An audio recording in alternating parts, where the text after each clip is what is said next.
গিয়েছিলাম একটা পুচকির অন্নপ্রাশনে, আর অন্নপ্রাশনটা যেহেতু দুপুরবেলায় ছিল, তো কিভাবে সিম্পলভাবে আমি রেডি হয়েছি সেটাই আজকে আমি তোমাদের সাথে শেয়ার করব।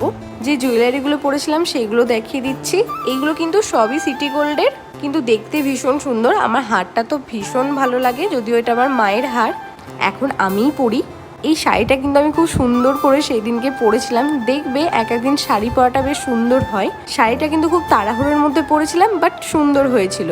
যখন হয়তো অনেকক্ষণ সময় নিয়ে শাড়ি পরতে যাই তখন দেখি হয়তো এতটাও ভালো হয় না, বাট সেদিনকে আমার হয়ে গিয়েছিল। তাও শাড়িটার কিন্তু ব্লাউজ পিস কাটা নেই, ফলস পাড় নেই, পিকো নেই, কিচ্ছু নেই, একদম নতুন শাড়ি। আমি তো ফেসে কোনো কিছু মেকআপ করিনি, জাস্ট ব্লাশ অ্যাপ্লাই করেছি, লিপস্টিক, কাজল, টিপ, ব্যাস আমি তো রেডি।